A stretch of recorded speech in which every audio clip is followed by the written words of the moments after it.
Hello दोस्तों, मैं आपका दोस्त नवीन और आप सुन रहे हैं हॉरर कहानी मेरी जुबानी।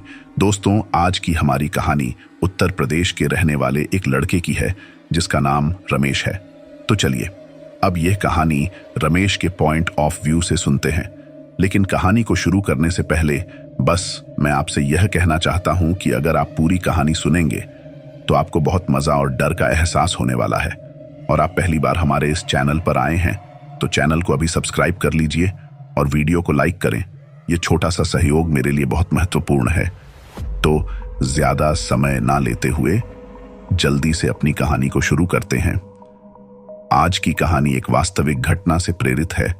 दुनिया भर में कुछ ऐसी घटनाएं होती हैं जो लोगों को सोचने पर मजबूर करती हैं, चाहे आप माने या नहीं। यह कहानी भी कुछ ऐसी ही घटना पर आधारित है। यह कहानी उत्तर प्रदेश में रहने वाले रमेश की है। वह अपने गांव से थोड़ी दूरी पर एक हाईवे था जिस पर वह अपनी ऑटो में सवारियां बैठा था।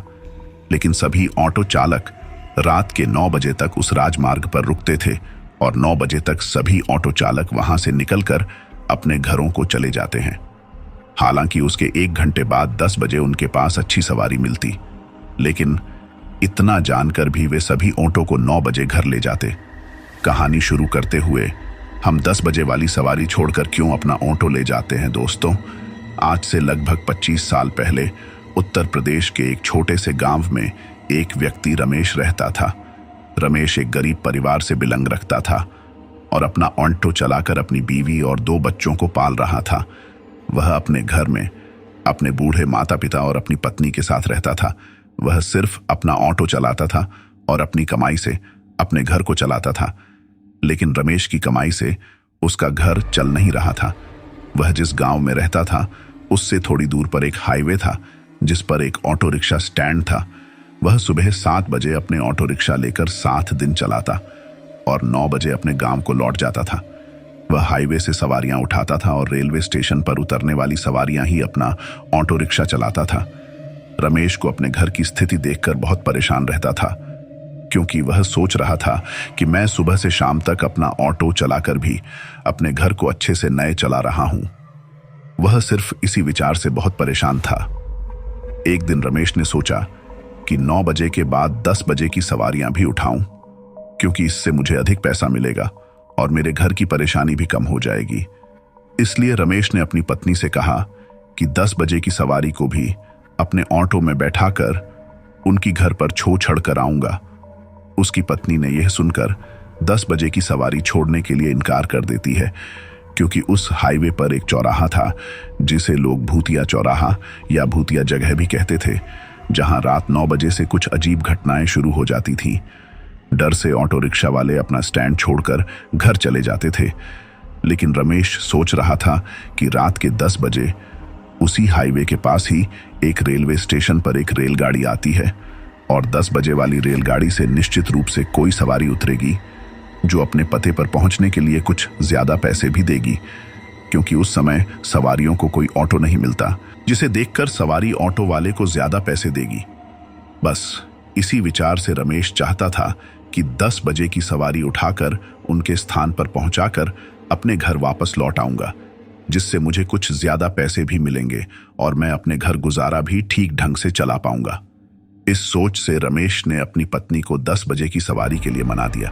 फिर हर दिन की तरह उसने सारा दिन अपना ऑटो चलाया और रात 9:30 बजे रेलगाड़ी से उतरने वाली सवारियों का इंतजार करने लगा।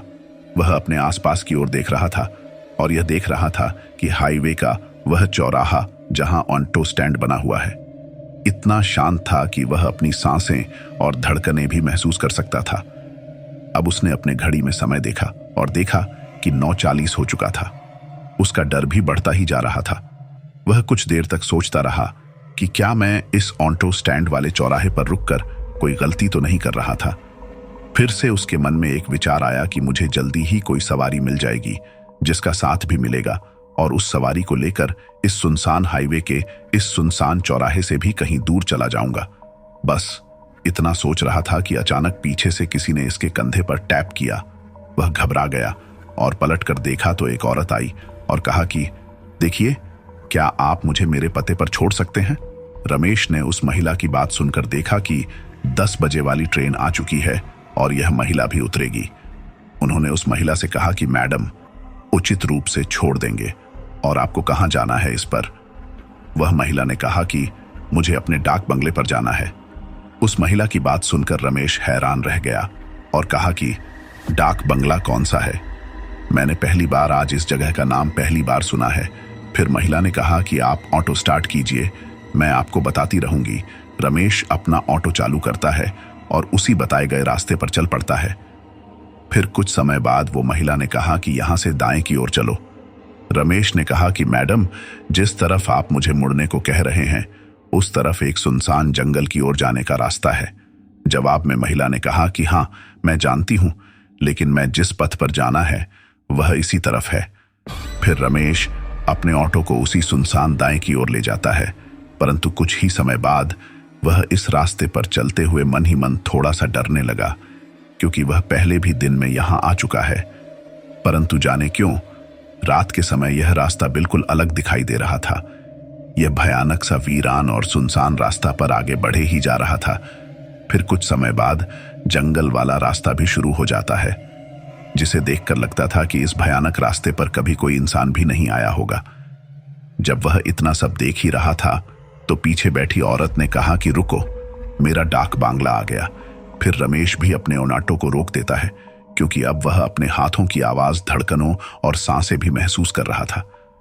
वाहन रुकने पर वह महिला नीचे उतरी और रमेश से कहा कि देखो, तुम थोड़ी देर यहीं रुको, मैं अंदर जाकर अभी आई, और तुम्हारे जो भी पैसे होंगे वह तुम मुझसे लेकर वापस अपने लौट जाना। फिर रमेश ने देखा कि इस वीरान जगह पर एक पुराना घर है। जब वह औरत उस घर में गई जिस घर में यह महिला रहती है, उसे देखकर काफी हैरान हो जाता है और मन में सोचने लगता है कि ऐसे भयानक और वीरान स्थान को देखकर मुझे इतना डर लग रहा है, परंतु इसके बावजूद यह औरत इसी वीराने जगह पर बने इस पुराने घर में कैसे रहती होगी, जिसे देखकर अब भी डोर से पसीने छूटे जा रहे थे। अब रमेश बाहर अपने ऑटो के पास खड़ा था और चारों ओर भयानक दृश्य देख रहा था। डर भी उसके मन में समा गया। कुछ देर बाद रमेश ने देखा कि वह बहुत देर हो गई, लेकिन वह नहीं जानता था कि वह अब तक मेरे पैसे देने नहीं आई। वह डर से सोच रहा था। रमेश को लगभग आधे घंटे से अधिक का समय हो गया था और वह सोचता था कि वह महिला जल्दी से बाहर आकर मेरे ऑटो रिक्शा का किराया मुझे दे देगी, जिसे मैं जल्दी से घर निकलूंगा। लेकिन वह किराया नहीं देने आई, तो रमेश इंतजार करते हुए थक गया और खुद किराया लेने के लिए उसी घर की ओर बढ़ने लगा। जब वह उस घर के पास पहुंचा, पहले वह बिना दरवाजा खटखटाए घर के चारों ओर लग खिड़कियों से देखने लगा। फिर चुपके से देखते हुए उसने देखा कि घर के चारों ओर कोई भी प्रकाश या रोशनी नहीं थी। रमेश ने देखा कि एक टूटी हुई खिड़की से घर के अंदर देखा जा सकता है, जिसे देखकर लगता था कि शायद में कोई नहीं रहता था। फिर चुपचाप उसी टूटी पड़ी खिड़की से अंदर की ओर देखने लगता है। जब इसने अंदर की ओर देखा तो रोंगटे उठ गए, क्योंकि वह एक लाल टिन जलाकर शीशे के सामने बैठी महिला को देखा, परंतु शीशे में वह औरत जैसी दिखती है वैसी ही नहीं दिखती। वह एक भयानक चुड़ैल की तरह दिखती है। उसकी चोटी भी बहुत लंबी है और उसके पांव भी उल्टे दिखाई देते हैं। इसलिए रमेश अपने पैसे छोड़कर अपने ऑटो के पास भागता है और उसे शुरू करता है और तेजी से भागता है जब तक कि वह अपने घर नहीं पहुंचता। घर पहुंचकर वह भगवान को बहुत धन्यवाद देता है कि तुमने मुझे बचाया। धन्यवाद दोस्तों, यह थी आज की कहानी। मिलते हैं अगली वीडियो में।